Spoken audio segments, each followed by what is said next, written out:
You ready? I've been ready. What are we waiting for?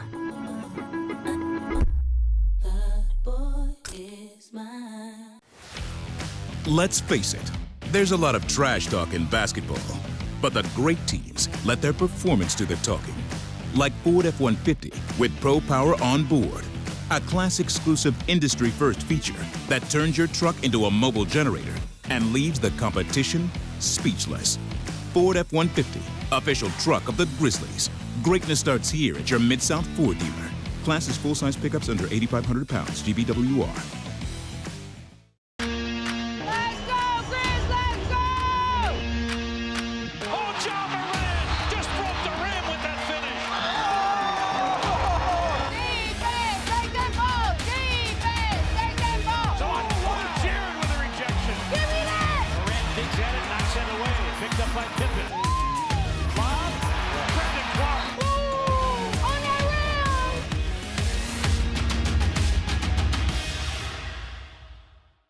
Sonic Radio. Welcome back to Sonic RNDIO. That spells radio with me, the CIO. This just in, the new Sonic $1.99 menu lets you build a crave-worthy meal for just $1.99 an item, whether that's a creamy shake, crispy tots, or a quarter-pound double cheeseburger. This just out. Ostriches. They're mean, not very cute, and in my opinion, way too big for a bird. Don't miss the Sonic Fun 99 menu. 5 items, always $1.99. Live free, eat Sonic. Tax not included. See menu for details. Live from the Built Ford Tough studio at FedEx Forum, it's the Gary Parrish Show, presented by Ortho South, on YouTube at Grind City Media and the official Grind City Media app. Now, here's your host, Gary Parrish.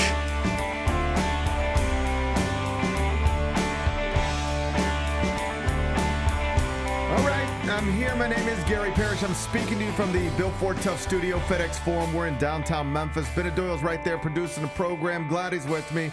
Glad you're with me. Hope you're getting through the day best you can.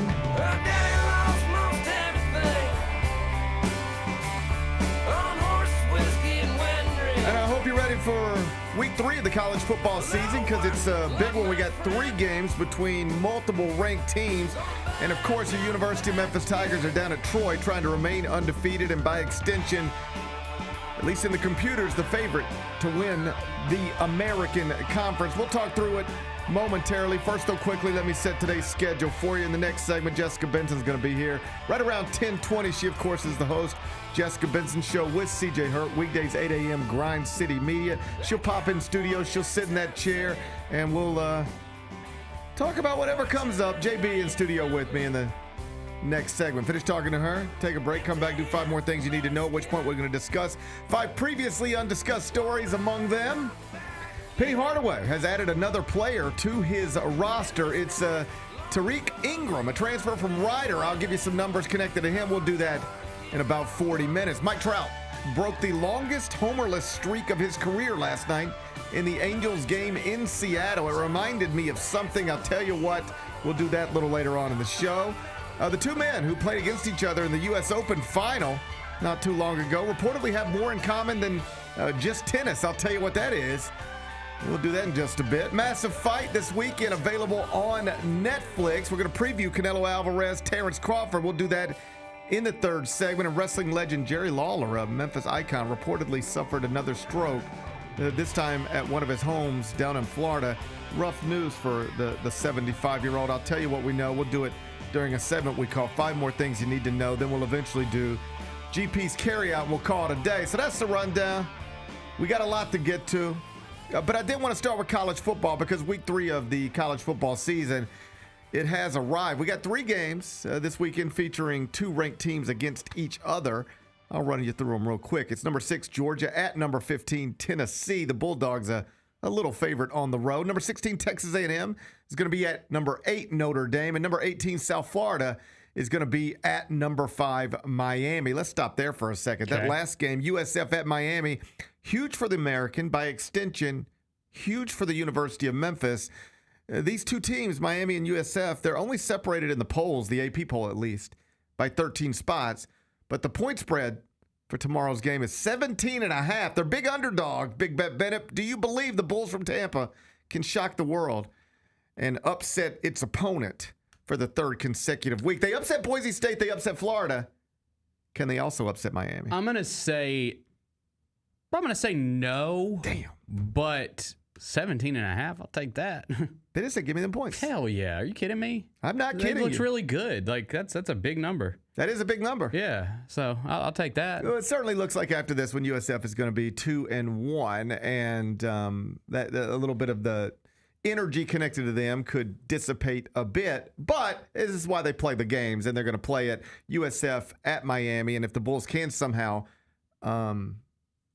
upset their opponent for the third consecutive week, then they continue to move up in the polls in advance of them coming to Simmons Bank later on in this season. The big game for us, let's focus on it. It's Memphis at Troy, 11 a.m. ESPNU is where you're going to be able to watch it. And I'm not trying to be funny. I'm dead serious right now. This is a massive game for the Tigers, a massive game between the 2-0 University of Memphis Tigers and the 1-1 Troy Trojans. They beat Nichols, Troy did, and then played Clemson really tough, as we've talked about all week. Memphis, of course, has wins over Chattanooga and Georgia State. The line, if you've been paying attention, has dropped to 3.5. Don't like that. I didn't think you would. It opened at 6.5. Now it's down to 3.5. I'm going to need you to put it on a scale of 1 to 7. How much does that concern you? For sure, a 6. Yeah. Yeah, it definitely concerns me just because, I've been saying it like this game could wreck your season if you lose it. It's all the hope of what could be, I think, diminishes quite a bit with a loss at Troy. Man, I don't think you can overstate it. Yeah. The difference. And I know that it's not a conference game. I know we haven't even started conference play yet, but come on. I don't think you can overstate how big this game is in terms of what it does for you nationally, what it does for you locally. The difference between winning this game and losing this game this weekend, what it does to your postseason hopes, what it does to your fan base, what it does to everything. It's huge. If you win, let's just run through it. Mm-hmm. Obvious stuff. If you win, you're 3-0. You're still getting points in the AP poll. Unless that woman out in California gets involved and screws it all up. That's right, yeah. You got to. I don't know if I want her voting on it. You got to always take that into account and leave open the possibility that she's going to get in there and just wreck the whole thing and then jump on camera and be like, well, what does it really matter? Who cares? But barring something like that, you're 3-0, you're still getting points in the AP poll.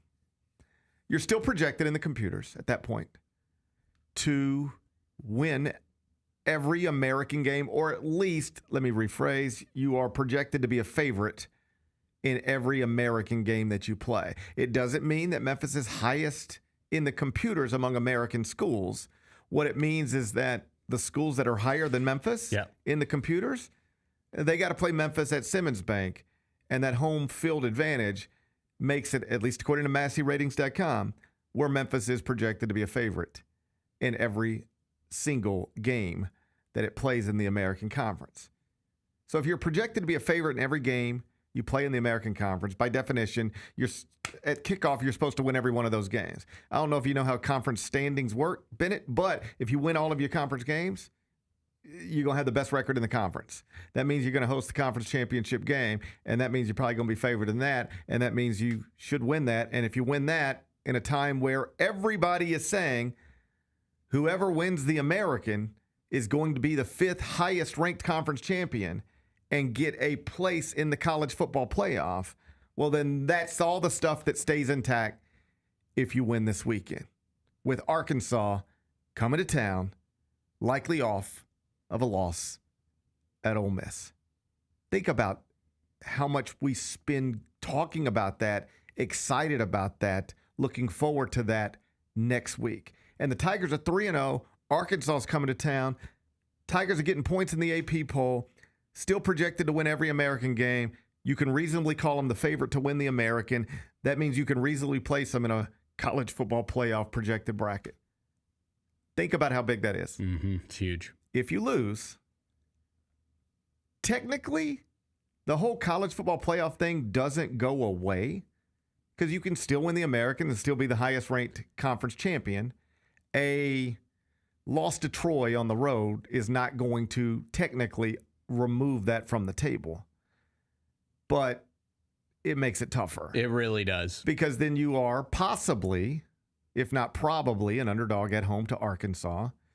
And then if you don't bounce back and win a game you're not supposed to win, well, now you're 2-2 through 4 games, and the whole thing just feels way different. Mm-hmm. Yeah, I don't think it, I think a loss this weekend, I don't think it diminishes, the excitement for the Arkansas game. Oh, right? I think it does greatly. You do? Oh, I bet. But a lot of those tickets are bought and paid for. I think people, I want to go to that game regardless because it's, a big SEC program coming to Memphis. There will be. I'm with you. I don't want to overstate it by saying thousands plural. I don't want to get hyperbolic. There will be a not insignificant number of people who, if Memphis is 3-0, getting points in the AP poll, coming off of a win at Troy that followed a win at Georgia State, it's their first time back home in a while. It's only second time at home this season. With a border state, big university, SEC brand coming in, there will be people who will be like, I don't have tickets yet, but I'm going to get them next week. That's going to be fun. I can't wait. I'm going to take the kids, the whole deal. Lose at Troy, and some of those people are going to just not even think about it. That's a reality. That could be true. They just won't even think about going. Because the way we talk about it, and I don't mean just you and I, but I mean Vernon and Roser, Jess and CJ, anybody who talks in a place where somebody might be listening next week, the tone connected to undefeated Memphis hosting Arkansas coming off of a win at Troy is wildly different than the tone connected to Memphis coming off a loss at Troy and Arkansas coming off a loss at Ole Miss. And hey, guys, there's a football game this weekend. Right. It sounds different. We talk about it different. We talk about it more in one scenario, less in the other. And if everybody in the city who's talking about it sounds excited about it, like this is a big deal, it starts to set the sentiment that this is a big deal. But if we're talking about it in a dramatically different way, then the tone is dramatically different. I think that's fair. And it just, whether it matters less or not, it feels like it does. And you'll see that in the stands. I think that's totally fair. And we're a bit of front runners as a fan base. It's just true. And I think that's natural across, it's not unique to Memphis. It's not unique to Memphis. But it is undeniably true in Memphis. We are not too far removed from Memphis football hosting a conference game and filling up that stadium. Yeah. 2019, We're not too far removed from it. What does that prove? It proves you can do it. Yes.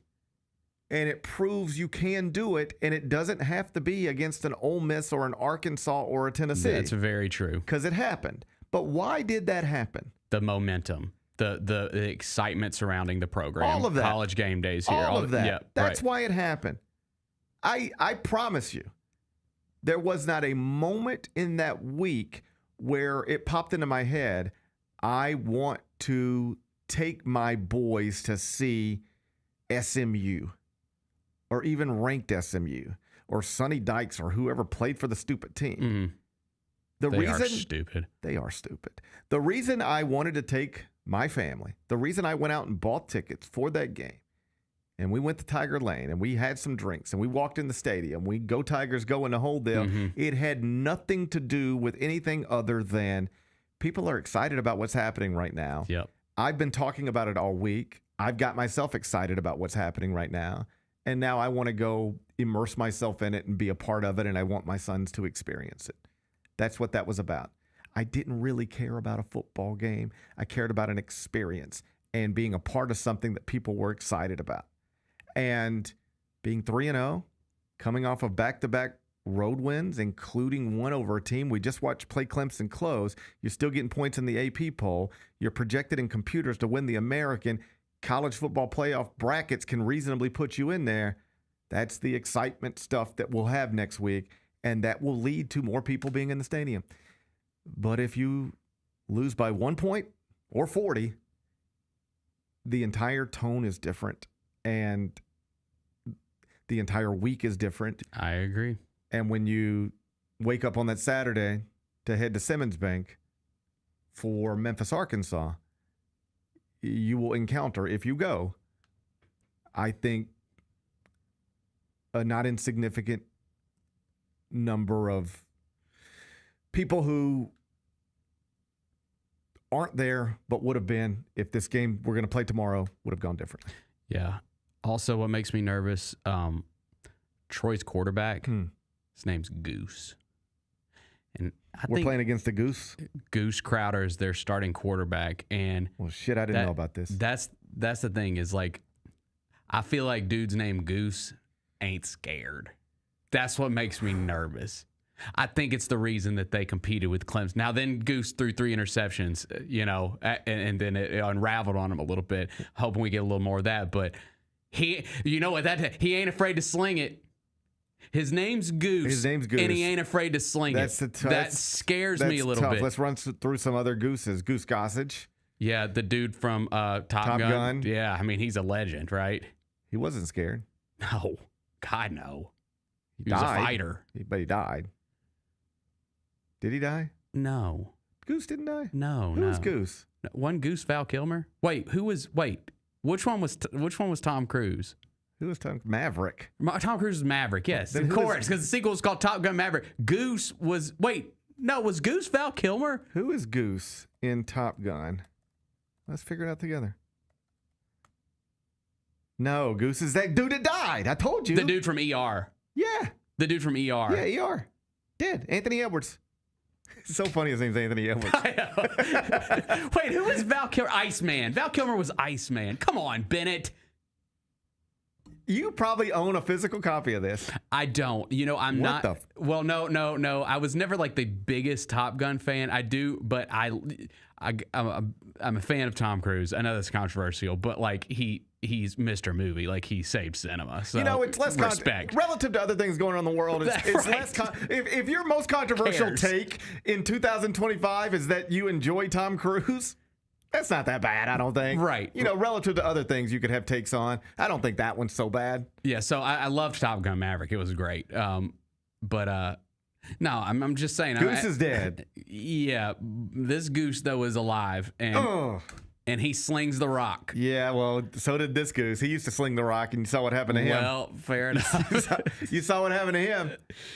Yeah. Imagine you're just going through life. You're in Top Gun. Mm-hmm. You're just going through life. And people are like, who are you? And you're like, I'm Anthony Edwards. Mm-hmm. I'm in Top Gun, and my name's Anthony Edwards. Yeah. And then just out of nowhere, another Anthony Edwards comes and just completely ruins everything. I know. He's probably getting served with paternity papers all the time. His mailbox is full. Damn. My dude's like, he's like, make sure that the first Anthony Edwards is still alive. Yeah, man, he's 63 years old. He's doing good. Okay. Yeah, I loved ER back in the day. Can you imagine him? 63-year-old Anthony Edwards, just sitting at his home in Santa Barbara, probably reminiscing about when he was in Top Gun. He's like, all right, honey, I'm gonna go out and check the mail. And then there it is, another paternity suit. Somebody trying to get his DNA. He's like, it's not me. It's the other Anthony Edwards. The other guy. Come on. That's tough. It's tough. Anyway, he had his moment, though. I understand your respect for Gooses. Yeah. I get it. That's what I mean. When I saw that, it jumped off the page. I was just like, whoa, that's makes me nervous. I understand your concern having to face a Goose in week 3. It's not ideal. Mm-mm. It might be better to face a Manning in week 3, if we're being honest. I don't think I'd want to do that either. I'm just saying. I got you. I'm just saying. I'll take my chances. You're going to take your chances with Goose down in Troy? I'll take my chances with Goose. Well, it's 11 a.m. kickoff. I like that. It's on ESPNU. Get it. Hey, we're going to be happy or sad, but we'll know by mid-afternoon. I hate this. We're going to be happy or sad, but at least we'll know early in the day. I hate this game. I do. I hate it. It's a different regime that did this scheduling, but just please never again. We should never play back-to-back road games against Sun Belt teams. I'm sorry. I think that should be a law. Yeah, that should be a law, conference law. It should be a law. Bring in the National Guard and make that a law. Yes. While the National Guard is here, why don't we make that a law? Mm-hmm. The National Guard's coming out. I don't know if you heard. I did hear. Yes, I saw. While they're here, let's get them to implement a law that says the Tigers should never play back-to-back games against the Sun Belt. Who would argue against it? I don't think at least no one in Memphis. Not anybody that I know. Right. We need causes in this city and really in this country, but let's focus on our city that we can all attach ourselves to. We're fighting over too much stuff. We need causes we can all attach ourselves to jointly, hold hands together, and that would be the one. Bring in the National Guard, making a law. Memphis can never play back-to-back road games against Sun Belt teams. Who would argue against it? Who's against that? Cool with me. If I ran on that, who would not vote for me? I'm sure somebody. Well, I'm sure somebody. Yeah, I'm sure somebody. Jessica Benson will be in studio next. How did they sell you on Memphis? We're really just, I was really looking at the success that Memphis had, something I wanted to be a part of, and then the reputation Coach Silverfield and Coach Cramsey had as an OC, the things that he was able to do with Seth and the things that he's done in his career. I felt like that's something I wanted to be a part of, and I felt myself being able to excel in his offense. And also, I looked at the weapons around and everybody that I was going to be playing it with. The Chris Vernon Show, live on weekdays at noon on YouTube at Grind City Media and the official Grind City Media app.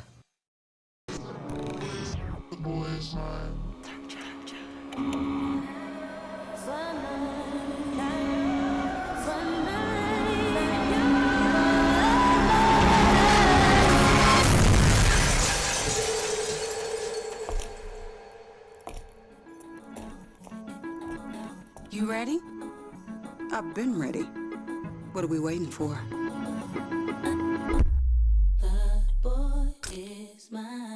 Kroger shoppers and Grizz fans want exclusive last-minute discounted ticket deals texted straight to you. Sign up with the new Kroger Buzzer Beater deal. Fans can sign up by texting Grizz to 636-479 or visit your local Kroger store in the Delta Division and scan the QR code.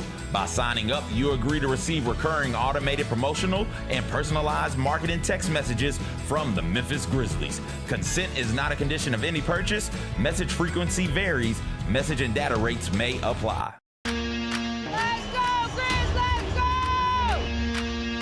Oh, John Moran just broke the rim with that finish. Defense, take that ball! Defense, take that ball! Jared with a rejection. Give me that! Moran digs at it, knocks it away. Picked up by Pippen. Bob, Brandon Clark. On that rim!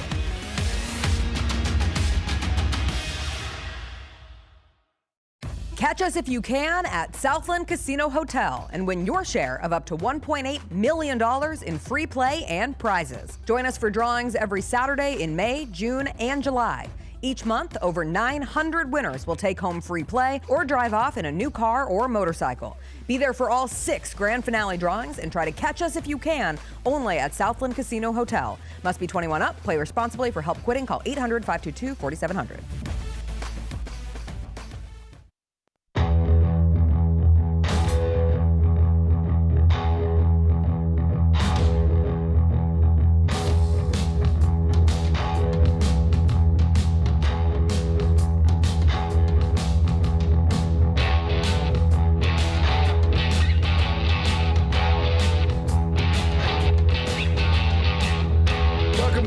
Parrish Show presented by Ortho South. We're inside the Bill Ford Tough studio, and on Fridays in the second segment, I'm joined by Jessica Benson, host of the Jessica Benson Show with CJ Hurt, weekdays 8 a.m. She's here right now. Hey, Jessica Benson, how are you? Happy Friday. Happy Friday. I'm ready for this week to be over. Me too. I mean, I think everybody, can we we can't universally agree on many things, but I think most people would say, God, thank God it's Friday. Let's just get this one in our rear view mirror. I've spent, looking back on it, try to see how you spent your week if you ever want to feel stupid. Looking back on it, I watched a woman get stabbed on a train a bunch of times. I I watched a man get shot on a college campus, and now the National Guard's coming to it's crazy out there, isn't it? Yeah. How you holding up? You want the honest answer? Yeah. Not particularly great. It is kind of just like it is. Like I don't feel like I'm not trying to overstate. Like I will be honest, because I don't have much to hide in this world. I had therapy scheduled for yesterday, and I joked about it. I was like, thank God I have a therapy appointment. What perfect timing. Sometimes you'll have a therapy appointment scheduled. You're like, I got nothing to talk about today, Jennifer, so I don't know what we're going to do. Those are actually usually like the most complex therapy appointments. But sometimes I'll be like, I'm so grateful. That therapy appointment started, burst into tears. Yeah. I don't cry in therapy. Yeah. And my therapist noted it. Jessica, you must really be struggling. You don't cry often. And I just could not stop crying. And it was just the weight of the emotional damage of the week that was, of everything culminating in that moment. It just feels really heavy. Really, really heavy. We were watching ABC World News last night, and David Muir's the host. And I don't want to speak for David Muir because I try not to put emotions on people. But how we interpreted watching David Muir anchor the news, he looked really tired. Yeah. He looked exhausted, and it was just bad story after bad story after bad story. And I was like, damn, this is a really exhausting time. And it's tough, man. It's been a bad week. Yeah, like I don't want to overstate it. Like I'm not walking around like depressed and like laying in bed and like I don't know where the world's going and blah blah blah. But like I do feel it. I feel a heaviness. Yeah.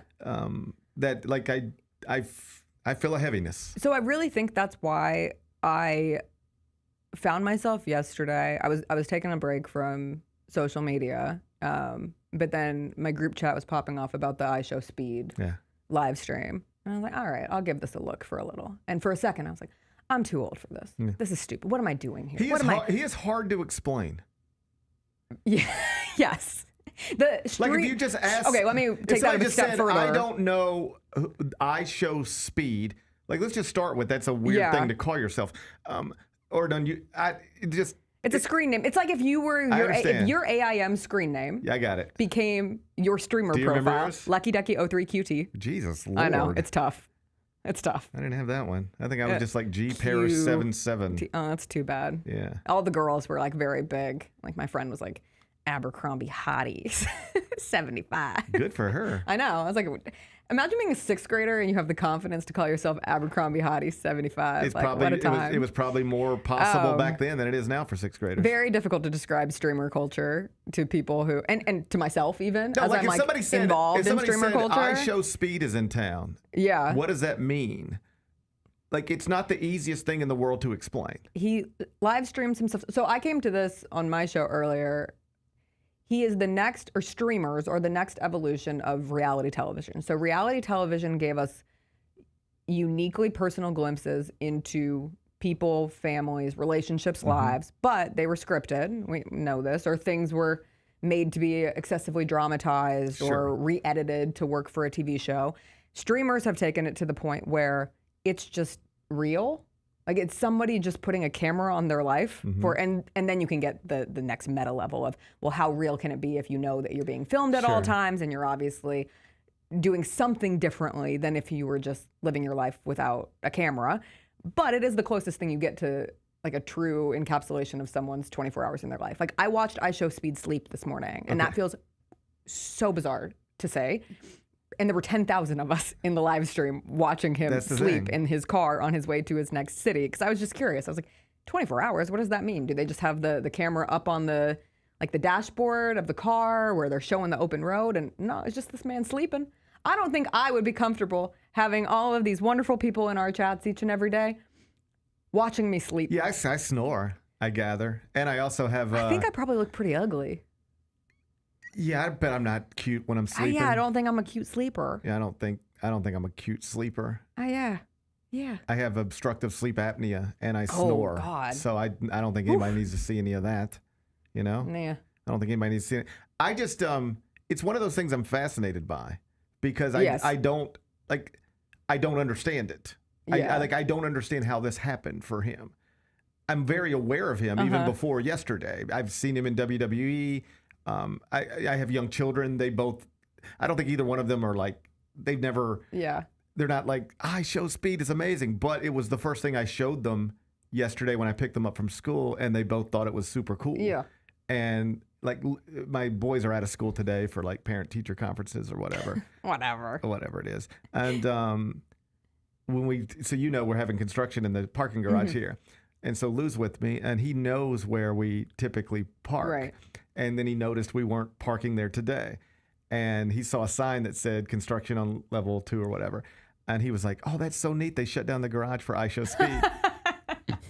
and that's so funny. But that's how he connected that. So when you saw him hanging out in our garage yesterday. He thought it was the coolest thing. Yeah. Like my kids thought that was super cool. They wanted to know, did you see him? Could you have gone back? Is he coming back? Like they thought that was. Yeah. If I would have told them I saw Nikola Jokic yesterday, they would not have cared. Or it wouldn't have been this. They wouldn't have reacted this. And so it's a real thing. Yes. But I can't quantify its value from a free publicity for the city of Memphis standpoint. Like you can't ask for anything greater in today's day. You could and make age a commercial better than what that does for you, just on his own dime, or however on that top happens. of like the reason I even brought it up was it was just a really refreshing exercise, and I found myself continuously coming back to the stream. Like I had it on for 20 minutes. I saw him do the meet and greet with Jaw and Jaron, and I was like, "That's my parking garage." He had That's no cool. idea who Jaron was. No, he did not. He absolutely did not. That was so funny. And so to see that, and then I turned it off for a while, and then I was like, I wonder what Speed's up to. Yeah. And I turned it back on, and he's slicing with Moneybag Joe, and it was just like the joy of people living life and having fun and going out in the world and like getting yourself off the internet, where quite literally it feels like the flames are busting from your screen as you're looking through it. It was just really refreshing. And I was like, oh, this is cool. This is a really positive thing. Obviously, it's great that he's saying positive things about Memphis, but just more than that was just people having fun in a community of people having a good time together. That's right. And having a good day. Yeah. Like, you know, find a way to have a good day. Every bit of it was awesome. I'm just sort of fascinated by how he became him.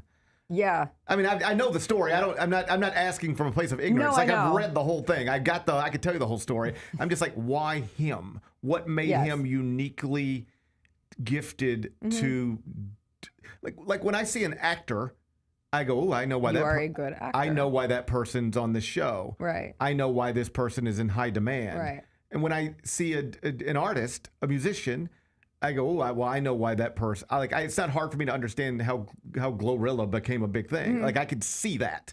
It's not hard for me to understand how Penny Hardaway became a famous basketball player. Like that's easy to see. Yeah. It's harder for me to wrap my head around why did this person become this famous doing this thing? Why him and not others? What makes him the guy that blew up in a way that seemed unimaginable not too long ago? That's the part that I find difficult to wrap my head around. That's showbiz. You can expand it out though. I mean, there are wildly talented actors, singers, musicians, artists who go their whole lives without getting discovered. Oh, no. I understand that. That's easy to see. No, but then it becomes the randomization factor. The right place, right time. A lot of them are Nepo products, so they're around the industry. So Speed is not. But here's what I would say is, I guess it's the point I'm trying to make. You can show me the biggest pop star in the world or any actor on any television show with few exceptions, and I can go, okay, I can see it. Like it's not for me, but I get it. With Speed, it's just a guy. It's just I don't know why. I don't get it. Like whether you like Sabrina Carpenter or not. Yeah. It is not hard to understand why she's a huge deal. Like that is the easiest thing. Why is Sabrina Carpenter famous is the easiest thing to explain. And that's why streamer culture is so difficult to explain in general. Yeah, like if somebody said, why is Sabrina Carpenter famous? I could just, that's an easy thing to answer. Star power. Why is Austin Butler famous? Yeah. Very easy to explain. Athletes are the easiest, I think. Very easy. They are good at sport. They play a sport that the world cares about. So that's what, this is harder to explain for me. I don't know why. If somebody said, why is I Show Speed the guy who popped like this? I wouldn't be able to explain that well. And just out of interest, curiosity, as I was driving here today with Lou, I was like, Lou, so tell me about ice shows. I just wanted to ask him from an 8-year-old's perspective, why do you like him? And he said a bunch of words, but it wasn't an answer to that specific question. It was just like he just told me a bunch of stuff he did. Yeah. Like, he raced this guy, and then he did this thing, and then he did this thing, and he did this thing. And I was like, okay, but why did you? And it was, we never really got anywhere with it. But he made some fun videos. He did. He made some fun videos. Hey, you give Memphis props over Nashville, and you'll be but we use that clip loved forever. by this city for the rest of your life. That was good. We'll have that quote forever. Hey, did you hear they caught the suspected killer this morning in Utah? I really did not. I mean, I heard it, but I haven't seen anything. It's going to blow your mind. Okay. Everything you read about the suspected killer from the moment Charlie Kirk was murdered until this morning, everything you read on the internet was wrong. Shocked. Yeah. Okay, as somebody who came up through the ranks of like true journalism, you have a degree in journalism. That's right. From the University of Memphis. Yes, proudly. And one of the first things you learned back in your day, which I'm not trying to call you old, but was even further back from if the shoe fits. My day, because I graduated with a degree in broadcast and digital journalism in 2014. But it was truly the steadfast rule of you cannot go to air, you cannot go to print without two sources. But at some point in the last 10 years, it has shifted to we report about the reports say. You're not reporting about the actual thing that happened. There's no room to wait. There's no time. There's no patience because we don't operate that way anymore. And I think it's one of the most dangerous things that we do on any story. Because like you just said, from the last 2 days in every theory in the book, and it's not who you thought it was. It's not even who you thought it was at the very beginning. You thought you had him. First, it was an old man. I watched that old man get arrested. Yeah. Then it was a different young man with a totally different name. Yeah. And then it was and you got these things inscripted on shell casings, and then it turned out to be something else entirely. And Just a normal thing on a shell casing. There's just nothing was right, and yet we all consume all of it. And it's so I was in a group dangerous. text last night with friends, and I just sort of put my phone down. But they were going back and forth, and they were like, and they got the guy, and here's the picture. And even that, these are all college-educated, well-informed men. Yeah. And it was like, and even they were just like, they were just all wrong. I fall for it sometimes. Yeah. I'll be like, oh, there's an update. Yeah. And then I have to catch myself, and I'm like, no, there's really not. I've tried. So and I should be clear, it's not just randoms who are placing this information into our heads. These are real people with large followings. This was in the New York Times yesterday. Yes, these are real people with large followings, and they have incredible influence, and they're not careful with it at all. But I think it's like a cat's out of the bag situation. Once you're able to be this, and I'm going to use the word reckless, and I don't mean it like as charged as it sounds, but it is for all of us. Like once the recklessness is out of the bag, I don't get how you move backwards and say, you know what, hold up, everybody. We're going to go back to the old-fashioned way of journalism. Honestly, there's a great, to tie it into the sports world, the Pablo Torre investigation of Kawhi Leonard and the Clippers right now is a picture-perfect example. I saw he got some criticism from someone on the internet saying, like, why are you taking your time to space out when you're releasing this stuff? And he laid out, like, it took me 7 months to effectively investigate the story where I felt comfortable going to air with the first portion of it. And it wasn't until yesterday that I was able to corroborate with a second source that allowed me to add the update of the new payments and the minority owner of the Clippers and his donation to Aspiration and how that all fits back to Kawhi. And I thought it was such just a perfect example of Pablo has the time. He's given the time by his news organization.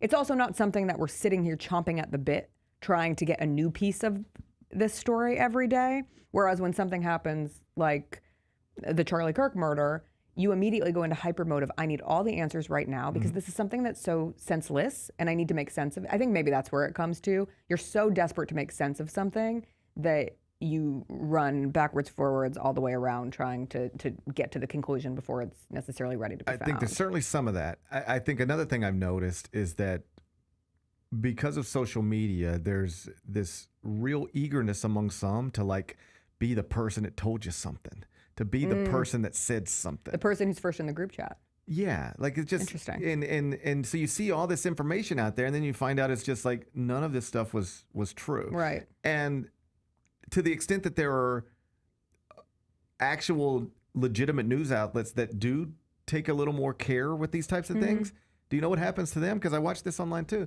They start getting criticized. Yes. Immediately. So like this is a very real thing that can happen. I'm giving you a hypothetical. I'm confident this happened. Yeah. But just I don't want to pinpoint it to one specific news organization, but just know that this happened.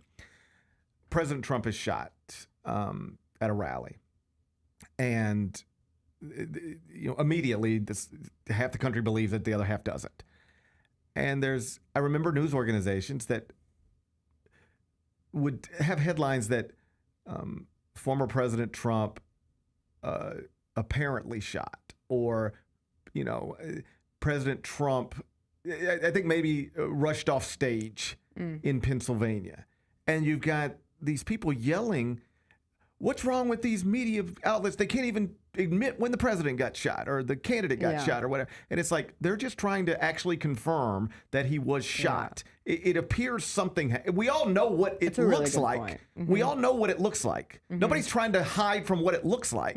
They're just trying to confirm that it is what it looks like. To go back to the capital J journalism standards that every journalist is taught. But then they get criticized for doing that. Yeah. So then they start to loosen up a little bit. And now we got this world where, again, for like 2 straight days, everything you've read about the person who actually pulled that trigger appears to have been wrong. Yeah.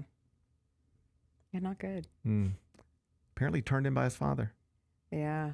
Bennett, your father. It's so crazy. It's like one of those good old like philosophical questions of like, it really if your is. child committed Well, a horrific crime. Quite literally what I would ask you. Would you turn them in? How do you handle that situation? I don't know. I hope to God I never am the person who has to. You hope to just never be in that situation. Yeah. I have far too much of a, when we have these kind of conversations, and like I want to be crystal clear, I'm talking about this from a hypothetical, not this exact situation, because people are very, everyone just needs to be calm, cool the temperature as for everybody at the moment. But I have often been like laughed at by my friends as I would be the parent who probably would, or I would feel so responsible to take my child and say like, you have made a horrible mistake. I know about this. I cannot live with this guilt, and maybe that makes me a bad parent. I would do anything for my kid. I want to be perfectly clear. But I would hope that we existed in a household where if you do something like that, like you now have to face consequences for your action. And I will go in with you, and I will be there for you, and I will sit there in trial with you every day, and I will visit you in jail whenever I can. But I could not live with a family secret of that magnitude. I simply couldn't. Bennett, you got 2 boys. Do you want the right answer? I want No, I want the real answer. You turn on the news. Because I don't think there's a right answer. I mean, I don't think there's a universally accepted right answer. I don't think there's an answer that 100% of people would subscribe to. But here's the situation. There's a murder on a college campus of a prominent political activist. There's all sorts of speculation about who did this. Finally, authorities post pictures and spread them throughout the world. And you see that picture on your phone the same way everybody else does. And you go, that's my son. Now what? I mean, I know what I think the right thing would do. What do I think I would do? What do you think you would do? And I want to be clear. These types of conversations, they're always like, I'm glad you framed it that way. Phrased it that way. We're only talking about what we think we would do. You don't actually know what you would do until you're in that situation. I'm like, I do not. That's so real. Every time I have a conversation with a friend about a relationship, a marriage, a girlfriend, boyfriend thing, whatever, and they're stupid enough to ask my opinion. I say, now I'm going to tell you what I think you should do, but it is much easier for me to tell you what I think you should do than it is for you to actually execute it. I'm giving advice that I think is solid, but I understand it's harder to implement when you're the one in that situation. So what we're all talking about here, we have no idea what we would actually do if we were in this just crazy situation.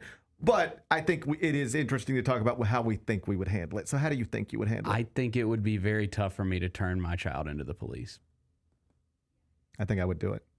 And I would do it. I'm just being honest. And it's just I know that's not the right thing to say, but no, it might be the right thing to say. I'm not kidding. Like I feel like when I was giving my answer that people would come for me.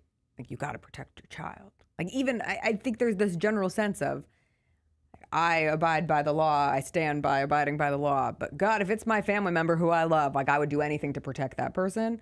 I just can't. Like, from how I think I would act, it would eat me. I might as well be dead. If I was hiding that kind of secret, I might as well be dead. The anxiety would kill me. So I don't think you're. I think how I reach my conclusion is just practically. Mm-hmm. I take all the stuff you guys are thinking about out of it. Mm-hmm. Although I understand both sentiments, I think I would turn him in because it's over. His face is all over the world. It's just a matter of catching him. Mm.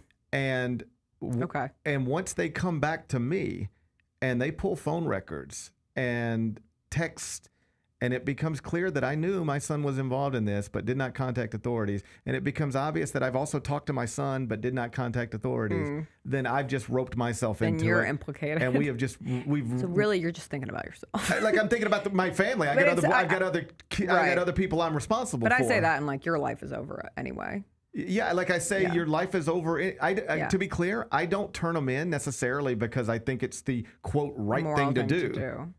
I could actually argue it morally in a variety of ways. Yeah. Which means maybe my moral compass isn't as solid as I would like to think. That's why it's one of those philosophical questions. But just practically, it's over. Your face is everywhere. Mm-hmm. Like, if we want to expand on this, if it was like, if somebody like whispered to me, like some otherworldly being whispered to me and said, nobody will ever know he did this.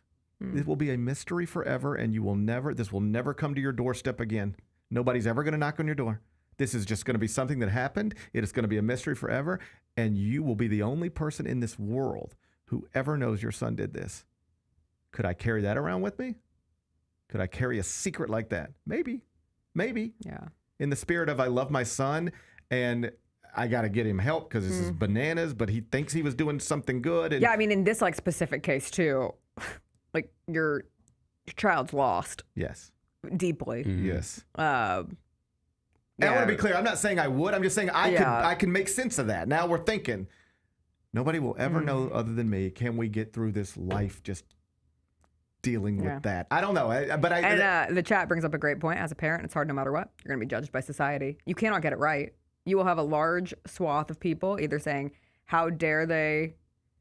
Like, let's say in this world, it eventually gets out. Yeah. So it's either how dare they turn them in, or someday it finally comes out, and it's how could a parent or how could a person not have the moral compass to turn? Well, see, in this hypothetical, you would never. So this is just a secret. Okay.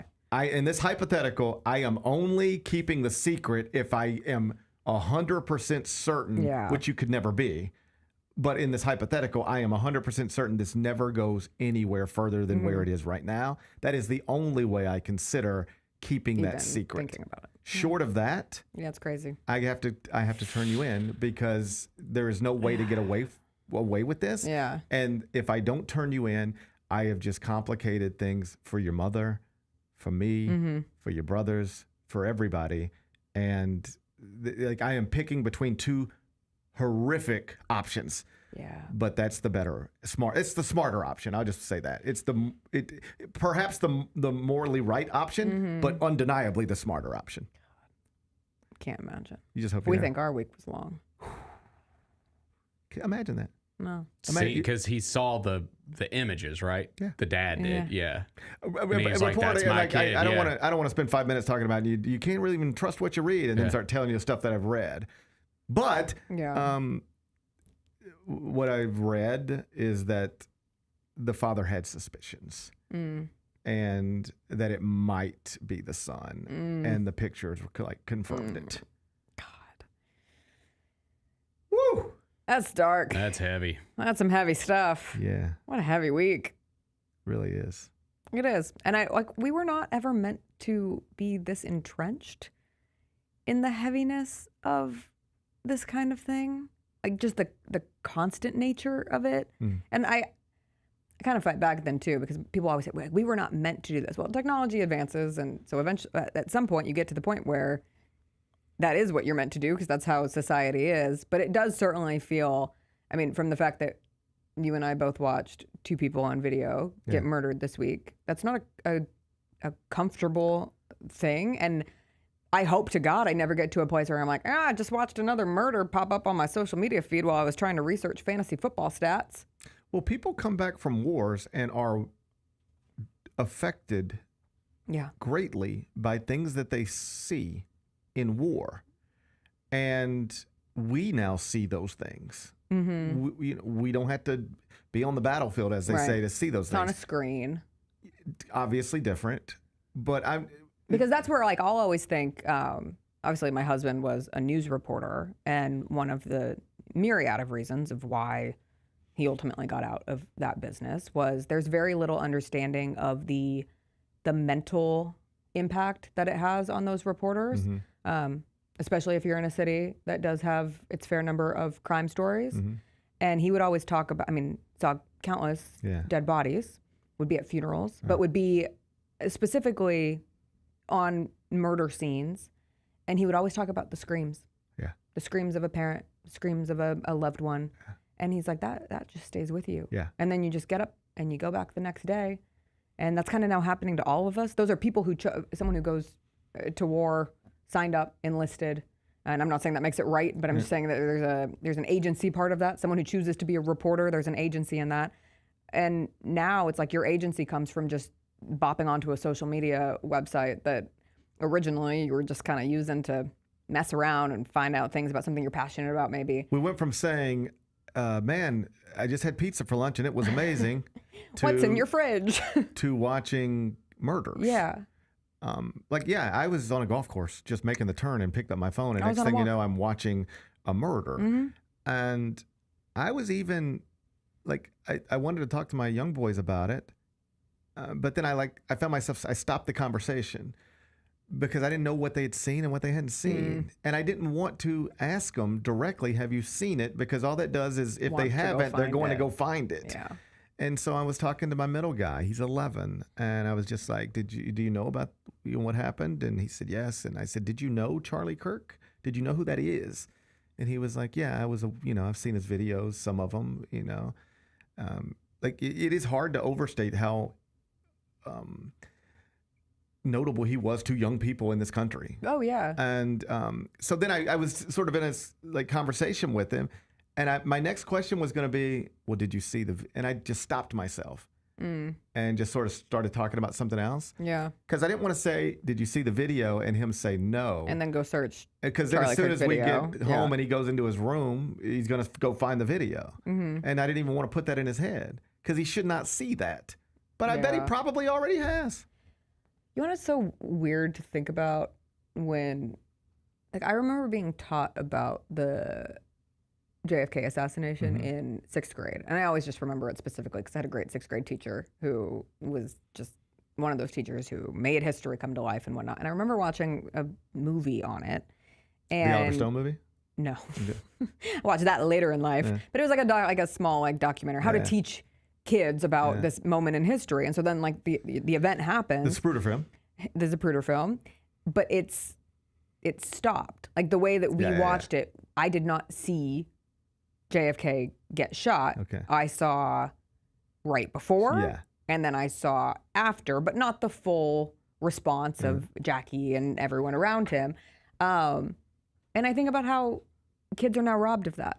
Like, I did not have to really think from a 6th grade standpoint, just what does it look for someone to get shot in the head and die? Right.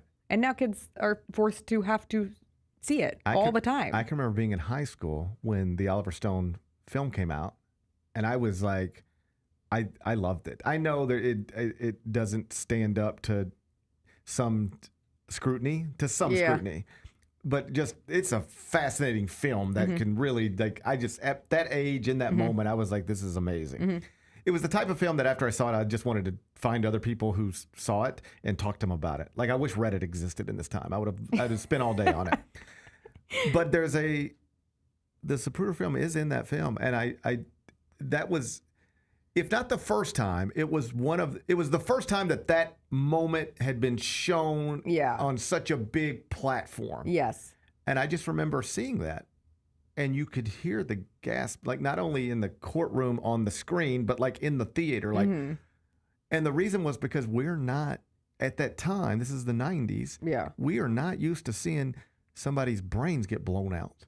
Mm-hmm. We're just not used to seeing that. Mm-hmm. Now we see it every day. We're such a visual society, though, where like, yeah, never mind. I don't want to go down that train. And like what we all watched a few days ago was more graphic than the Zapruder film. Mm-hmm. If only because technology is different. Oh, I mean, I think a big part of everything and the conversation and the continued response to it, like a lot of it has to do with the fact that we saw it. Yeah. We saw it. Yeah. With our own eyes. Yeah. I think that amplifies, that emphasizes it. When I say we're a visual society, and I'm not trying to conflate the two at all, but I'm just saying, like, even from a sports standpoint, when someone is accused of domestic violence, oftentimes they keep playing. And at least in the past, it used to be, well, then the pictures came out, and then you can't deny it anymore because you saw it and it's horrible. And once you see it, you're like, this happened. And I saw it with my own eyes. So now I really have to grapple with that. I think that's kind of a similar thing to, when you see an act of violence in the way that we saw it this week, it makes it undeniably gruesome and like horrific to have to grapple with from a personal standpoint. And then I found myself being like, oh my God, this is what it looks like to get shot. Yeah. And then my mind wandered, and I'm like, every kid who's ever been shot, like this is what happens. That's what it looks like. And it just really messed me up. Yeah. Like, I never wanted to be going down that mental rabbit hole. And that was one of the things that just like I was like, oh, it happens so fast. Well, there's no. I mean, it happens so fast. Is like it is wild. You're just sitting on a stage talking, and then your life's over. That is that's a wild, like, that's just wild. There's no question that we all saw this in the way that we saw it has played a role in it becoming the story that it's become. Yes, he was a prominent political activist, a notable person in this country. Like when you are constantly being shouted out by the president of the United States, regardless of what you think about it, that means you're somebody. Yes. But this story would be a different story had we not all seen it the way that we saw it. And I think Vernon made a similar point yesterday and brought up, in sports, like the Ray Rice video. Yeah. Like we knew Ray Rice had been involved in an altercation with his fiance or girlfriend before we saw that video, and his career was not over until we saw that video. And I'll take it a step further. I don't want to. It is possible that Sincere Parker, the Memphis guard, it is possible he did absolutely nothing wrong. Okay, regardless of what the allegations are. I just want to leave open the possibility of that. But the allegations are ugly. They seem credible on some level. He's been charged with crimes. And yet his playing status for this upcoming season remains, at least officially, uncertain. If there were a camera in that apartment. Different story. He would even be... One way or the other. That's the thing. One way or the other. But for the sake of the conversation, let's just play it both ways. It's possible that camera would show nothing. And it's just all made up and nothing. And then we'd be... But it's also possible that camera would show what is in the police report. And if the camera showed what is in the police report, there's no chance. He wouldn't even be on the roster right now. You couldn't even go to GoTigersGo.com and find him. Yeah. If what he is alleged to have done was on video. It is harder for us to stomach when we see it. I know. But we have an easier time when we don't. Yeah. Anyway, I hope you have a good weekend. Damn. Yeah. I'm going to Tuscaloosa. Oh. I'm knocking one of those stadiums off. Well, I hope you have a good trip. Thank you so much, Gary. It's an easy drive. Cool. It's an easy drive. That's what they say. It's an easy drive. Well, I hope you have a good time. That's what they say. Thank you. All right, I'll see you later. Bye-bye. That's Jessica Benson. She'll be back in studio Monday, 8 o'clock. for the Jessica Benson Show with CJ Herb. When we come back, Penny Hardaway has added another front court player to his rotation. I'll tell you about him. We'll do it next. Gary Parrish Show presented by Ortho South. Who do you go to learn still? Like, who are you looking to for inspiration? A couple years ago, I went and visited, even though he's younger than me, but we've got great admiration for one another. Went and visited Dan Lanning out at Oregon, right? A young head coach who's had some success. Mike Norvell may not have had the season he wanted in the past. We can still get on the phone and talk about things, right? Tune in to the Jessica Benson Show with CJ Hurt, live every weekday at 8 a.m. on YouTube at Grind City Media and the official Grind City Media app.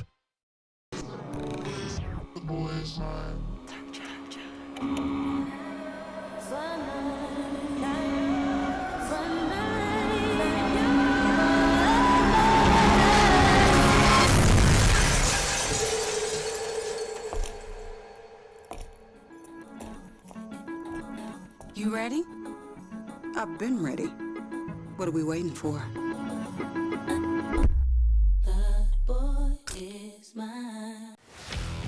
Let's face it, there's a lot of trash talk in basketball, but the great teams let their performance do the talking. Like Ford F-150 with Pro Power on board, a class-exclusive industry-first feature that turns your truck into a mobile generator and leaves the competition speechless. Ford F-150, official truck of the Grizzlies. Greatness starts here at your Mid-South Ford dealer. Class is full-size pickups under 8,500 pounds, GBWR.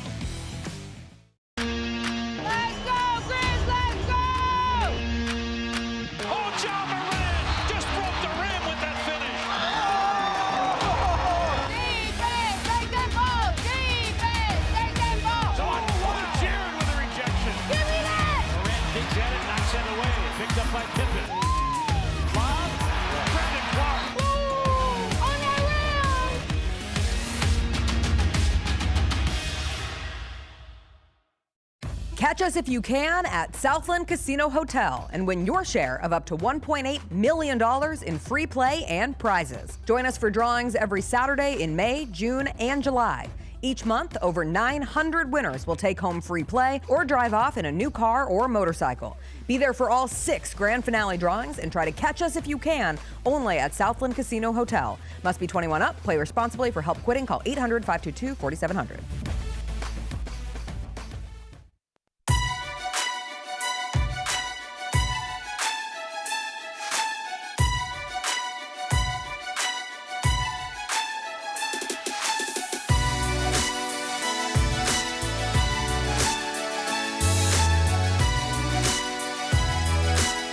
Orthopedic injuries can be unpredictable, unforeseen, and unscheduled, and Ortho South understands this better than anyone. Since your injuries don't make appointments, you don't need to either. And that's because Ortho South welcomes walk-ins during the weekdays, in the evenings, and even on Saturdays. So next time an unforeseen injury makes an unscheduled appearance in your life, visit orthosouth.org to find your nearest urgent care location. Just walk in, and Ortho South will take care of everything, especially you. Learn more at orthosouth.org. That's orthosouth at orthosouth.org. Now I got 5 more things you need to know. Number 1. Memphis coach Penny Hardaway has added another front court presence to his basketball roster. Big Bet Bennett, the young man's name, is Tariq Ingram. Okay. And he comes to Memphis from Rider University. You fired up? I'm happy that we went and addressed what I think is something that needed to be addressed. Front court depth. Front court depth, yes. And this guy has real college basketball experience. Like he actually, a lot of it. Yeah. 25 years old, 7th year senior. I like that actually. That's actually positive to me. 7th year senior. I'm good with that. Just looking at what he did, he was obviously really good in that league that Ryder plays in. He wasn't great against Power 5 teams that they played against. But I mean, if you could transfer what he did at Ryder in that league to this league, I think he can be a helpful piece for this team. Past 2 years, he averaged 9.3 points and 6.5 rebounds 2 years ago. This past season, 10.9 points and 4.2 rebounds. So that's multiple years of roughly double-digit scoring at the Division I level. I'm not going to pretend to be a expert on Tariq Ingram, but best I can tell, best I gather, he is somebody who should play. Yes, he's a real college basketball player. He should have a role. He should be in the rotation for the Tigers. So Tariq Ingram, welcome to Memphis, and we look forward to seeing you. Yeah, for sure. Number 2. Mike Trout, last night, homered in Seattle. Career home run 399, and it was notable, among other reasons, because it ended his career-long 28-game homerless streak. Bennett, did you realize it had been 28 games since Mike Trout had homered? I did realize that, yes. You've been doing those home run prop bets. I did. I did realize that. You've been on Mike Trout home run prop bets? Yes. Oh, Bennett. Yes. What am I going to do with you? Mm-hmm. Well, he used to be one of the best. He did used to be one of the best. And so you get in your head, like when you miss one, you're like, well, it's Mike Trout. It's Mike Trout. He's due. He's due. Turns out. It took 28 games for him to actually, deliver again. I saw this headline. I only put it here for one reason, and it's to make this point. When's the last time, outside of prop bets, you even thought about Mike Trout? No, not often. I mean, I don't think about the Angels. That's where it starts. Yeah. It's just... I think that is the most... No offense. Like, if you're talking about teams in Major League Baseball that you think about the least, I think the L.A. Angels would be up there. Do we still call them the L.A. Angels? Or are they the Anaheim? They're the Los Angeles Angels. They are the Los Angeles Angels. It's kind of weird. I mean, it is like a 30-minute drive. It's just... everything about it. Like, I hope he's happy. Mm-hmm. Like, I hope he is, for sure is satisfied with his career. Well, and I respect someone, remaining loyal to a franchise. But, man, it don't seem like they're that loyal to you as far as trying to help you. I don't know if he's loyal to the franchise or if he's just... maybe likes it out there. It's just like, my life is great. It's a nice place to live. I have hundreds of millions of dollars. Yeah. My wife has friends that live next door. Disneyland's right there. My kids are in soccer and baseball, and they have all their best friends right here. I moved other family out here. Like, we're happy. This is my life, and I'm only going to play baseball a little while longer anyway. And I just, I don't like losing. I'd like to win more than we do. But more than that, I just don't want to disrupt the life that I have created for myself. So I'm never going to leave the Angels organization. Like, I guess that's a perspective. I just don't think it would be I would be miserable losing all the time. Oh, by the way, they lost again last night. Yeah, man. I agree with that. I mean, especially when just so many guys before and now, like, you're with a team, you're with a bad team, but you're one of the best players in Major League Baseball. You eventually just go to a great team so you can win. It's just how it works in Major League Baseball. Like, can you imagine an NBA player doing this? No. I cannot. Just your whole career, you've been called the greatest baseball player in the world, one of the greatest baseball players of all time, and you just spend your whole career losing, and you're just like, this is just where I play. Mm-hmm. This is just the deal. Like an NBA... maybe LaMelo. But no, I'm talking about somebody who is great. So it would have to be somebody who has been called the greatest. So we're only talking about Giannis, sure, I got Jokic, Luka, maybe. It's got to be that level of guy. Would that level of guy in the NBA just commit to a career of losing? No, I don't think so. No, I'm trying to think of one example. Can you imagine for your entire career? I just don't know how that works. I don't either. Like, it's one thing for the people who have no real options. Like, you're just happy to be in the major leagues, and what are you going to do? You're just taking the best contract somebody will give you, and this is where you play. All right, Mike. Number 3. Are you familiar with Brooks Nader? Brooks Nader, no. Okay. I am, only because I see her on the internet all the time. But if you were right now to say, and so what does she do, GP? I don't really have any, I've never seen her in anything. I don't know off the top of my head what it is she does. Oh, wow. I see her on the internet a lot, and she takes a lot of pictures that make people go, oh, wow. Yeah. She takes her shirt off a lot. She does? And or wears shirts that you can see right through. She likes to wear shirts you can see right through. Oh, I got you. I see what you're saying. She owns more than one shirt that you can see right through when she puts it on. Gotcha. All right. So she's all over the internet. Okay. And did you see the report from Page 6? No, what's going on? It had been rumored, speculated on, even by her sister, that she was dating Yannick Sinner. Yeah, okay. Tennis star. Yeah. Just recently, he was the 1 seed at the U.S. Open. Right. And played in the U.S. Open final. The report from Page 6 is, she is dating Yannick Sinner, but is also dating, at the same time, during the U.S. Open, Carlos Alcaraz. Wait. It's Challengers. It's the movie Challengers. Fill me in on the movie Challengers. It's 2 star tennis players. Now, trying to get at Zendaya? It's 2 star tennis players both trying to get with Zendaya. Yeah. A little different because she was like a manager type. So it kind of, and she was an ex-tennis player. So it kind of is not the same, but very similar. I mean, the premise of Challengers is these 2 great tennis players are both going after the same girl. She just took it and made it her own. She took it and made it her own. Sounds like it. If you take the report as truth, what this means is that during the U.S. Open, the 2 best men's tennis players in the world were both hooking with Brooks Nader. That's legendary stuff on all sides. Everybody involves a legend as far as I'm concerned. Wow. Everybody involves a legend as far as I'm concerned. Challenger's a great movie, by the way. I'll have to check it out. Really great. Totally worth a watch. I'll have to check that out someday. And now with this story, like it's a must watch. It's Challengers come to real life. It really is. Who do you think you pick in the end? You got to ride off with one tennis player or the other. Well, or do you? Do you have to pick?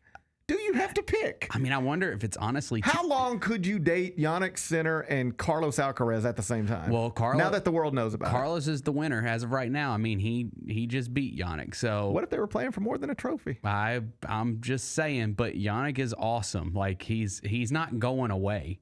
So I wonder if this is TBD, man. I think they should all keep dating each other. What's the next big event? What do we have coming up? Oh, it's either the Australian go to Open. Australia or something. I think maybe we got to go down to Australia. Go play on the clay surface. Maybe take her down to see the clay surface. Okay, if you know what I mean. Yeah, I get your drift. I don't even know what I mean. I don't know what that means at all. Yeah, this is very interesting. Very interesting. I mean, listen.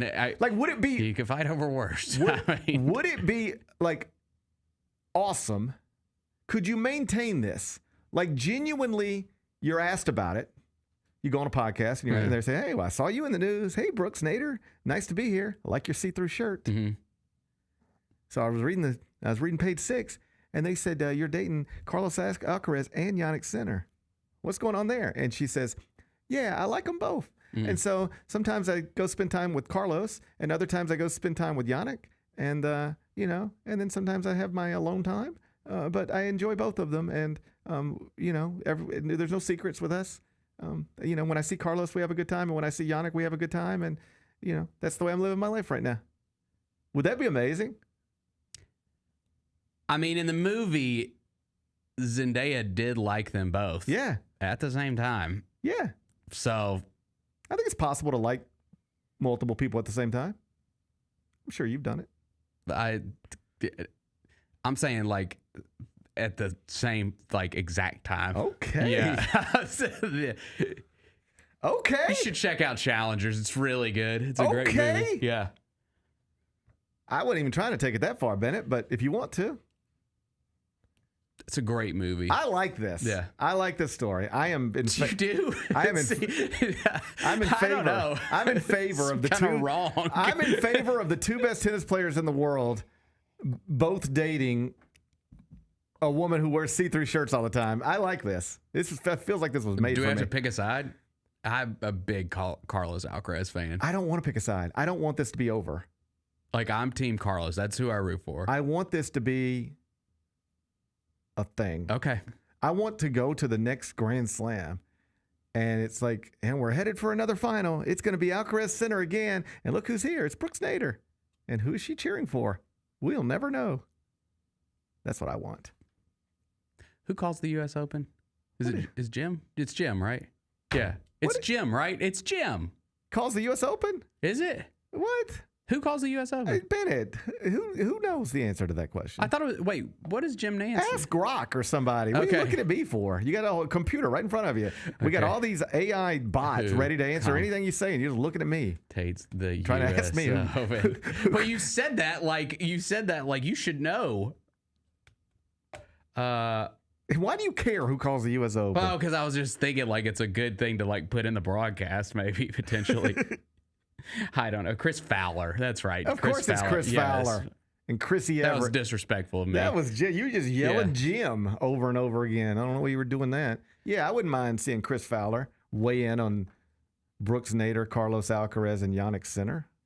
I'd tune in for that. I would too. It could be good for tennis. Yeah, man. Could be good for tennis. If I told you tomorrow Yannick Sinner and Carlos Alcaraz are competing again against each other, and Brooks Nader is going to be courtside, you would watch that. For sure. It's good for tennis. I'll probably watch anyways, but yeah. This is good for tennis, man. Definitely this is good for tennis. Number 4. Big fight this weekend. Tomorrow night, right? Tomorrow night. Are we on Netflix? We're on Netflix. See, I'm in. Like you got me now. I'm so in. I like this new trend. I like where this is heading. Boxing being available without you having to insert your credit card for one night of programming is great. Relevant boxing. And this is as relevant as you can get.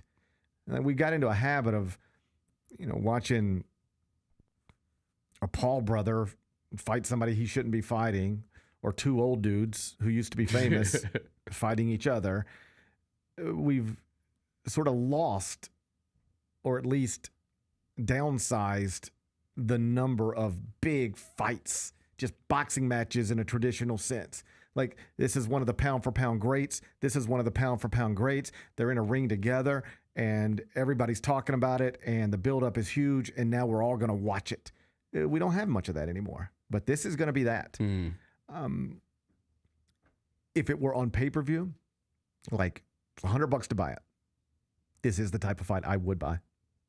These are two of the best. But I'm glad it's not on pay-per-view. Not so I could save $100 necessarily, but so you can watch it. And other people who just wouldn't otherwise care enough to pay for it will just be like, well, I got Netflix anyway. And this is a big event. And college football is winding down for the day. I'm going to watch the fight. A great fight after a long day of college football is like just perfect. I think one of my memories is Memphis upsets Peyton Manning in Tennessee at the Liberty Bowl on a Saturday afternoon. And that night, I believe, was Mike Tyson and Evander Holyfield. Like, I think I remember that day as like, man, what an awesome day this is. And on Saturday, we're going to get that. Big day of college football, and then massive fight between Canelo Alvarez and Terrence Crawford. Alvarez is a -170 favorite. Pretty close. Okay. Yeah. I think largely because he's bigger. He's just... Because Bud had to go 2 weight classes up. And there's a concern among boxing people that he just... You were not going to be able to hurt Canelo, but he's going to be able to hurt you if he catches you. Now, the counter argument is, man, he ain't caught nobody really in a while. The Canelo Alvarez you remember knocking people out, go get the dates on that. You're going to have to go back 2021. It's been a minute. Okay. And he's aged out of his prime. He's still an elite boxer, but not what he once was. It's interesting, like his career is going to be bookmarked on some level by 2 massive fights. And the first one is the Floyd Mayweather fight. He lost that. Floyd got him when he was a little too young. like Floyd, I think, recognized if I'm going to fight this guy, I need to do it now. Because if I wait another year or two, I'm going to be 1 or 2 years older. More problematic, he's going to be 1 or 2 years older, and I don't want to deal with him then. I want to deal with him now. So Floyd got him when he was too young, arguably. And if Terrence Crawford is able to get him tomorrow, among the arguments, like if you were to ask somebody, if Terrence Crawford wins this fight, what's the main reason? They'll say, well, Canelo's just not quite what he used to be. When he fought Floyd, he wasn't quite what he's going to become. And when he fights Bud Crawford, he's no longer quite what he once was. That would be the argument. But he's still favored in this thing, although I did see a prominent boxing writer predict this morning that it'll be Bud Crawford by decision. Either way, massive fight, and you do not have to throw any extra money down to see it. Most, even in UFC, like anything under the umbrella of fights, for the big events, you typically have to pay. Yeah. Extra. Which looks like it's going away for UFC. Yes, with Paramount Plus and CBS and all that. It's great. But tomorrow night, you don't have to pay. If you've got Netflix, you've got access to Canelo Alvarez and Bud Crawford, and it should be a wonderful fight. Number 5. Get well soon, Jerry Lawler.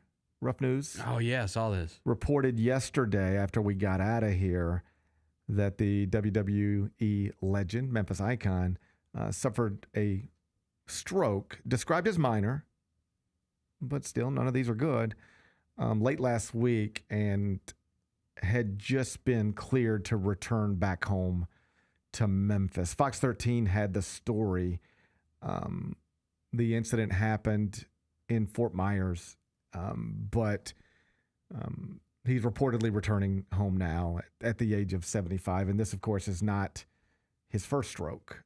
And if you've noticed in recent years, he has not been as visible as he used to be. Every time WWE comes to Memphis, like they would make Jerry a part of the show. Yep. And every other show I had ever been to, like they'd hand him a mic, And the last show I went to, they brought him out in a commercial break. Yeah, and he waved to the crowd. Yep. But I don't think they gave him a mic. No. And you can take from that whatever you want. But, this is a guy who is a larger-than-life figure in my childhood. The same way my kids, to whatever extent, are growing up, loving John Morant, or if you even want to include wrestling, like loving Roman Reigns. In the 80s, our worlds were much smaller. Wrestling on a national level wasn't on TV every day like it is now. Sports from all over the country weren't in our phone, on YouTube. Like you just had very limited access to things. And so my favorite basketball player was not Magic Johnson or Larry Bird or Michael Jordan. My favorite basketball player in the mid-'80s was Keith Lee. And my favorite wrestler was not Hulk Hogan or Andre the Giant or the Iron Sheik or any of these huge national stars. My favorite wrestler was Jerry Lawler. And he, I don't know if I quite literally had the poster on my wall, but he's the type of guy that a bunch of people my age who grew up here thought of in that way. And I've been fortunate as I've gotten older because of my career to get to know him a little bit and spend time with him and have dinners with him. And I've just always, that's just sort of a neat, one of my career has allowed me to be in some neat rooms with some interesting people. But I'm genuinely the ones that mean the most to me, that I go, wow, this is kind of cool when I'm in the room, is when I'm sitting down with Elliot Perry or sitting down with Jerry Lawler, people that when I was my little guy's age, I looked up to. And the idea that I can now on some level call those people yeah, I know them. They're people I can text or they're people I know. And Jerry has become one of those people, in my adult life. And, anytime you hear something like this, you just, getting old can be difficult. And strokes are extremely, I mean, they can be devastating. Mm-hmm. You know, Steve Forbes, my friend who coaches at Wake Forest, his wife, I'm not telling secrets here. They've been very public with it, but she just, was living life. Everything was fine, and she had a stroke, and she's doing wonderful now. But her life is not the same as it was. My father, before he passed, had a stroke. He was in, I think, Seattle, and I just got the phone call like he was at a hospital. And the way it happened, he was there and he was working there like briefly. And he was picking somebody up from the airport and felt something, but didn't really know what it was, and was like, okay, well, I guess I'm okay now. And nearly had 2 wrecks leaving the airport, hitting cars on the left side of him. To the person he picked up was like, yo, what are you like? And like, stop the car. What is going on? And my dad was like, I don't know. I don't see. I just almost hit that. I didn't even see it. And he lost his peripheral vision. Mm-hmm. And for the rest of his life, he could not see anything outside of this. You could be standing right here and he couldn't see you. And it just takes things from you. Mm-hmm. That's what these strokes do. I don't want to oversimplify it. I'm not a doctor, but like on my experiences of dealing with these things with people that I know and people that I care about, it just takes things from you. LaMelo Ball's mother, same type of deal. LeVar Ball's wife. She had a stroke. It just took things from her. And that's like, ugh. Yeah. I guess any of these medical emergencies are terrible, but, you can have a heart attack and then survive it and then get your life back. But in many cases with strokes, you just don't. It takes something from you that you never get back the way that you once had it. And so that's a frightening thing. Thoughts with Jerry Lawler? Yes. Absolutely. Glad he's back home, and hopefully he recovers as well as he can. Be back with GP's Carryout. Why are you dressed like that, CJ? What the hell is wrong with you? CJ, can you do some high knees? Is that a towel he has tucked in his shorts? Why are we allowing this? It's a towel. Why are we allowing this? Tune in to the Jessica Benson Show with CJ Hurt live every weekday at 8 a.m. on YouTube at Grind City Media and the official Grind City Media app.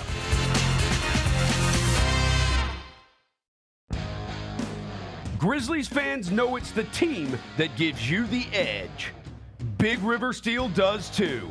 And much like the Grizzlies have recruited legendary talent, we want you to be part of our team. Are you ready to be part of something legendary?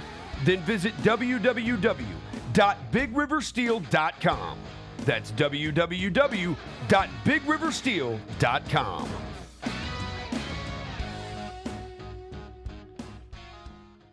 Kroger shoppers and Grizz fans. Want exclusive last-minute discounted ticket deals texted straight to you? Sign up with the new Kroger Buzzer Beater deal.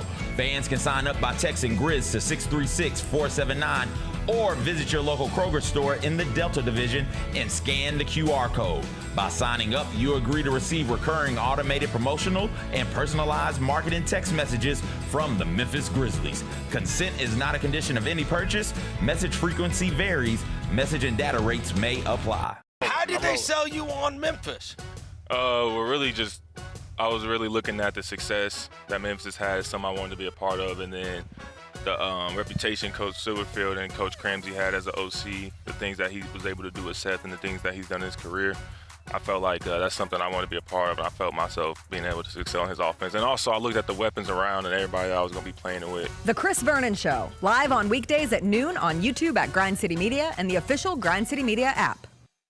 Sonic Radio. Welcome back to Sonic RNDIO. That spells radio with me, the CIO. This just in, the new Sonic $1.99 menu lets you build a crave-worthy meal for just $1.99 an item. Whether that's a creamy shake, crispy tots, or a quarter-pound double cheeseburger. This just out. Ostriches. They're mean, not very cute, and in my opinion, way too big for a bird. Don't miss the Sonic Fun 99 menu. 5 items, always $1.99. Live free, eat Sonic. Tax not included. See menu for details.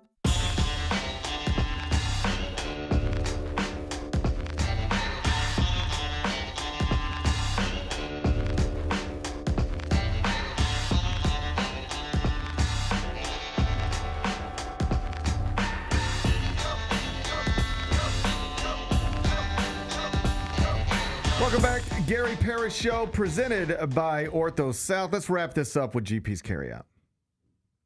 It's time for GP's Carryout. One final segment filled with stuff to take with you. It's not everything you need to know, but it's most of it. What did we miss today?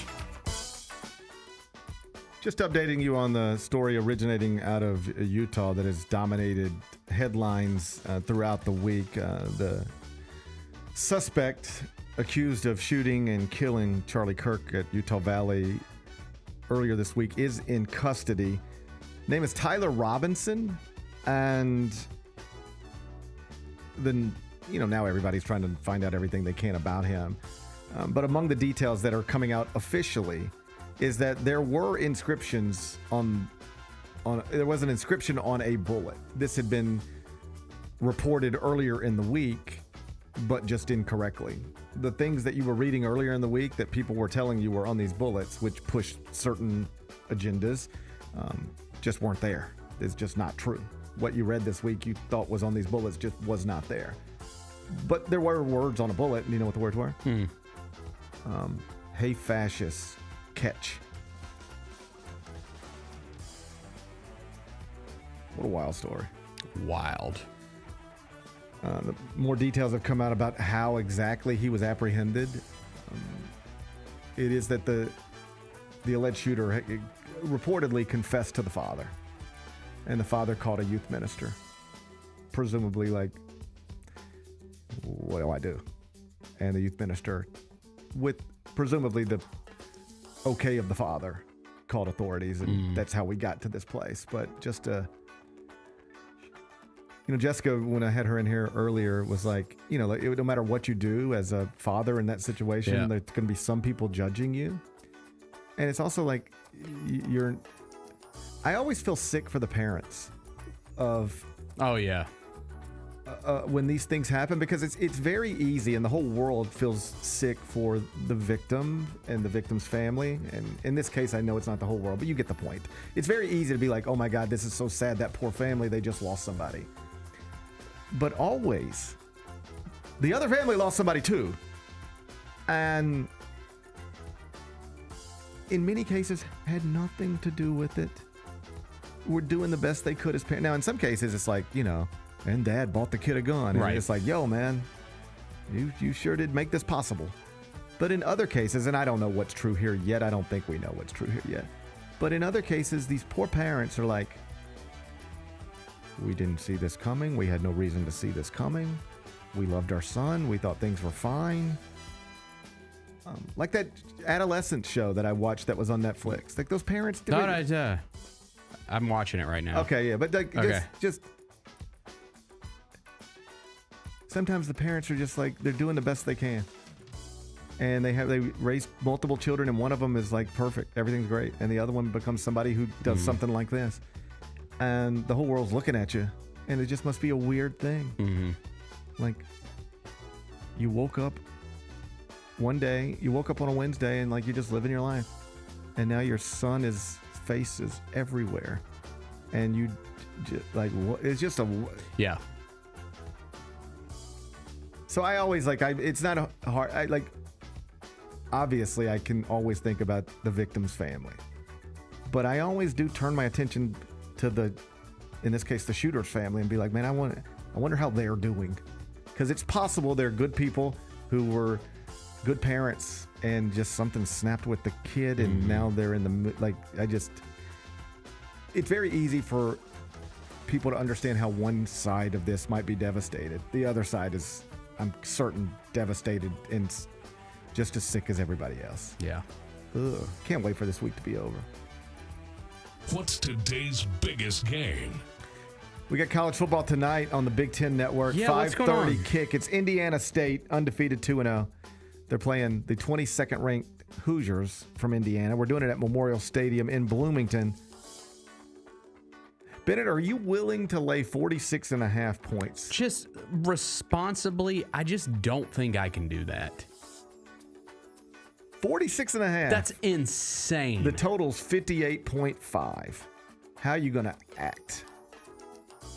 The total's 58.5. And So I mean, come on, dude. Yeah, you gotta hope Indiana State barely scores. That's the projection. I mean, they're still 2-0. Like, it's not like, and I don't know who they beat. They beat two teams I've never heard of, but like, they still won, and they put up a lot of points in those games, right? So like, I hear what you want to do. You want to take these points. I mean, dude, can I get 2 touchdowns out of Indiana State? I think that puts me in the clear.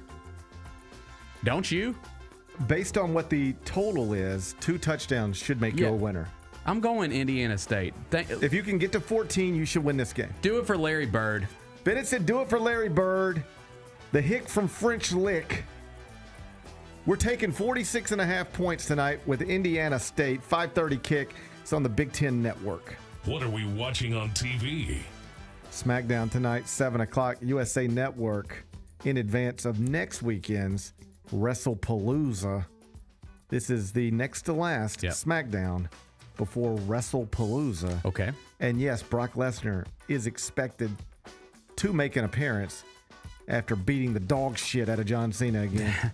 I'll be honest, man. Like, I'm keeping up a little bit, but this happens a lot. Like, this time of year rolls around, and I just get a little more disconnected, and so I need to get back in. I need to pay attention. I need to lock in, and I need to see what's going on tonight. Main event, Jey Uso getting a little wild. What's he doing? He getting back with his brother, but then he's speared LA Knight, and I don't think LA Knight's gonna like that. I don't like LA Knight. I don't like LA Knight either. Let's go Oos. Let's go Oos. Yeah. Hey, you know what else? You know what else is tonight? Tiffany Stratton against Jade Cargill. Oh, that's a good match. I can watch that. That's actually a good match. I can watch that. The only thing that'd make that better if Brooks Nader was there. You know? Only way that'd be better is if Brooks Nader was there. Yeah. But I'll watch a Tiffany Stratton and a Jade Cargill. I'm in. 7 o'clock tonight, USA Network. What's the best thing we've read? Well, over at CBSSports.com, we did the dribble handoff this week, published this morning. We were asked, take a mid-major that you think is going to be relevant this season. You could basically pick any school from outside of the power conferences, which is in basketball widely regarded as the Big Ten, the Big 12, the ACC, the SEC, and the Big East. So in theory, you could pick Memphis, but we sort of made a little rule, just sort of understood. Gonzaga plays outside of a power conference, but Gonzaga is not a mid-major. Yeah, I got you. Memphis plays outside of a power conference, but Memphis is not a mid-major. Like, if you don't operate like a mid-major, we're not going to label you a mid-major. Because even if you write 400 words about how you think this, quote, mid-major is going to be good, everybody's going to be like, come on. We're not a mid-major. Right. They don't even want to hear that. You lose them at mid-major. So take those types of schools. For my purposes, I even took San Diego State out. Okay. Like, they played a national championship game a few years ago. Like, I don't want to call that a mid-major. But I went with Boise State. Because though they've been consistently good under Leon Rice, do you know, you might know because Memphis beat Boise State in the NCAA tournament a few years ago. They've never won an NCAA tournament game. Right. Never. Now, I remember that being a story. Do you know what their record is in NCAA tournament games all time? Boise State. I'll say 0-10. It is 0-10. How about that? Ding, ding, ding. Look at you, Boom. Bennett. They're 0-10 all time in the NCAA tournament. So here's my rationalization. First off, they bring back, I think, 3 of the top 4 scorers. They added some high major transfers. On paper, they look like they could be possibly co-favorites in the Mountain West with San Diego State. But do you really want to call Boise State a mid-major? Well, they play in the Mountain West. It's not a power conference, and they've quite literally never even won an NCAA tournament game. You're a mid-major. You're a mid-major. I think you're a mid-major. So I went with Boise State. Okay. If you want to see who everybody else went with, go find it at CBSSports.com. What's going on this weekend? Oh, man, what's not going on this weekend? Big Saturday of college football. Yep. A big Sunday of the NFL. Big boxing match on Saturday night. Should be an awesome weekend. I'm stoked. What more do you want out of life? It's going to be good. It's going to be a good one.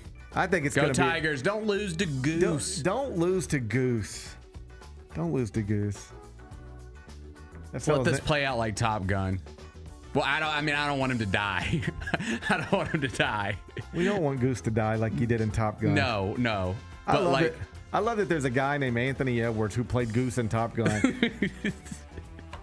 And he can't even find himself on the internet anymore. Right. He's like, you know what I used to do when the internet first came out? I would just type my name Google in. myself, yeah. I would Google myself, and it would just be like one Top Gun thing after another. Yeah. And now, if I just Google Anthony Edwards, all I see is a Timberwolf. Just Timberwolf stuff. It is. I can't find the original Anthony Edwards anywhere. Tough. That's tough. His Google searches are messed up. It's tough. Hold that L, Goose. Hold that L, Goose. You're going down this weekend. Yeah. Down in Troy. Enjoy your weekend. I'll try to enjoy mine. Let's meet back here Monday at 10. Till then, be careful, be kind, be good. Rep your hood.